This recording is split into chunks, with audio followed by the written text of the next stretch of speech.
You know, that was another thing too, where we like wanted borders that matched artwork, that matched, you know, everything else. Because in the end, you're really production oriented. I mean, in the end, you got to pay the bill. Right.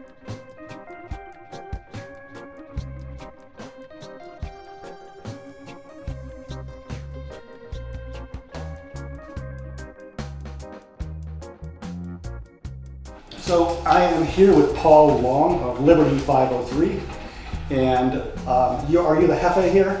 For the most part, yeah. I mean, Okay. yeah, for the most part. How long have you been in business? Liberty as a wholesale like glass company, I would say almost 6 years. And so did you move to this current location about 3 years ago? Yeah. Okay. Yeah. And did you have enough capital at that time? It was pretty tough. I mean, especially once we moved into this building 3 years ago, it was right after Chris had passed away. And so- Chris Buddha Yeah. Miller was the original founder of this company. Yeah.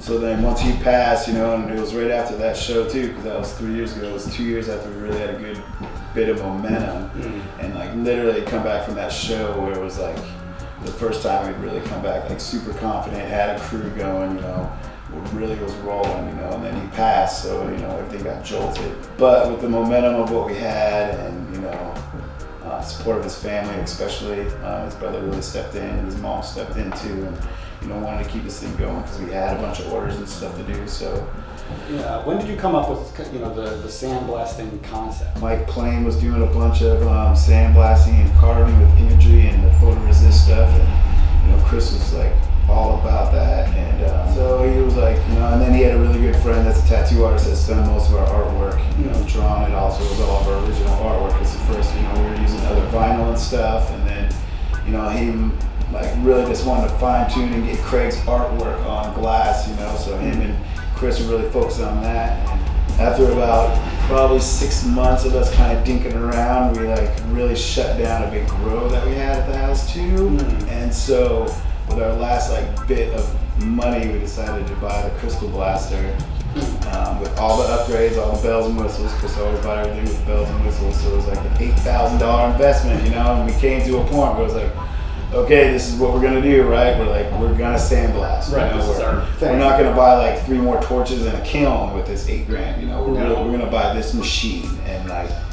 But that was the focus. It must have, it must have forced you to focus. No, exactly. And that was like, okay, this is what we're really gonna do. You know, we're really. And so yeah, it was like we had to buy the coolest machine and got the blaster. There were some business partnerships you had early on that were key.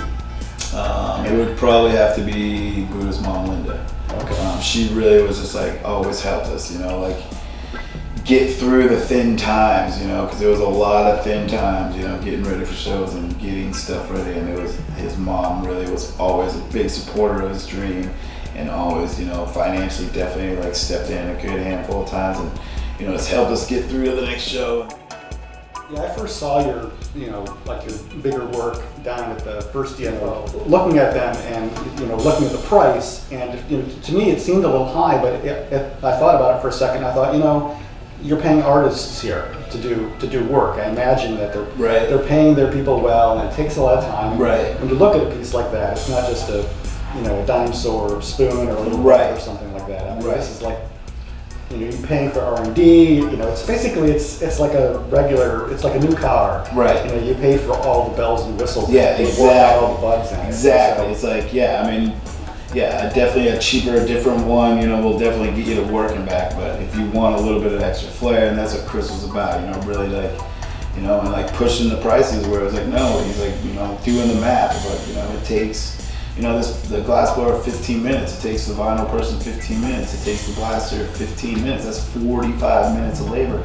And then it has to be rinsed and, cleaned off and rinsed and oiled up and then packaged, and that's a fifth hand. And so it's like, start doing the math. It's like, no, this is the price we have. Or, I mean, realistically, and too, with the sandblasting in that machine, it's abrasive, and the tips that we use, to get the carving is a special tip, and like, just maintaining just that machine. So you have a lot of consumables that people don't see. So you've been making functional glass for 5 years as a business, and it's been successful, and you've been able to grow it. Right. And given the fact that marijuana is legal in Colorado and Washington and Oregon. You know, it's kind of a standard business question. Are you interested in, you know, having 50 employees, maybe in 2 different locations, or are you just happy to have Right. the 10 here and kind of keep it steady, and then if demand increases, then you can increase prices, that sort of thing? Right.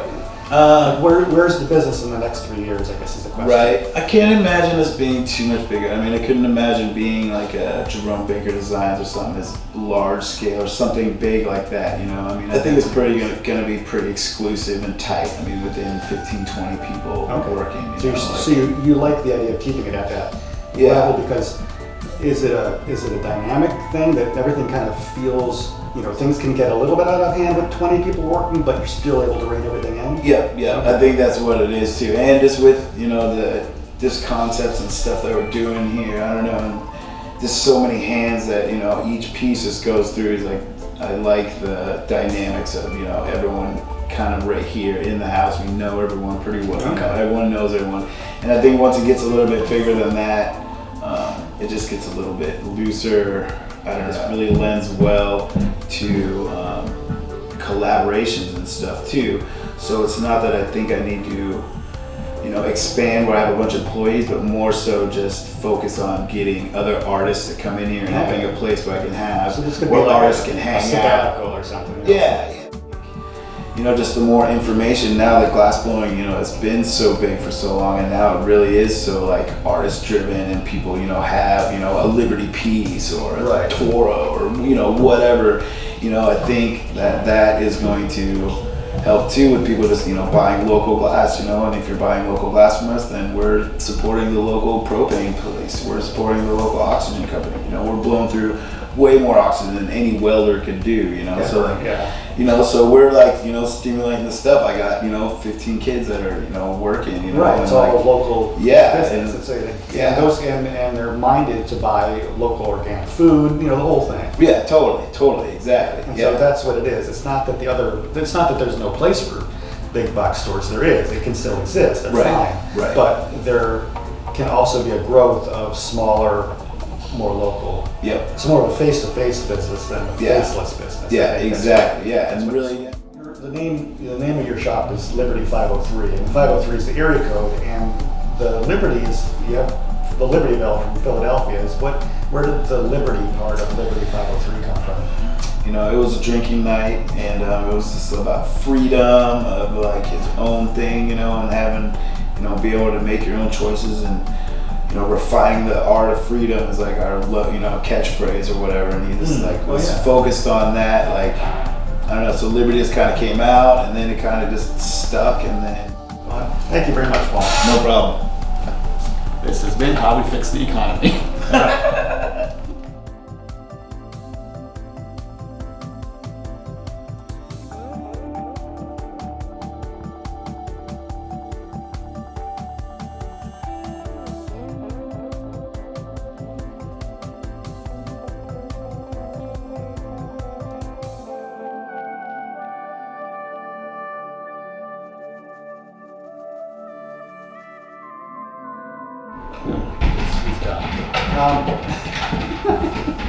Can I stop real quick? Yeah, good.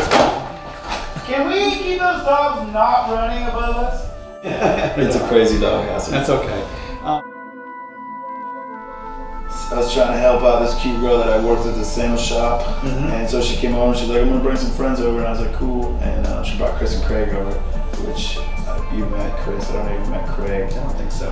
Both just like full on juggalos, like tattoos, piercings, and she brought them over to my house, and I was like, what's going on? And Chris was like, you're just blowing glass at your house? And I was like, yeah, man, I was in the garage. And 2 weeks later, they called me up, and he was like, hey man, I bought a torch, and I got a kiln, and I got oxygen and propane. He's like, how do you pump a hole? I was like, what? So we're at his place, and he was like in his bedroom, in his 2-bedroom apartment, with blue glass there, and we were like just figuring it out together.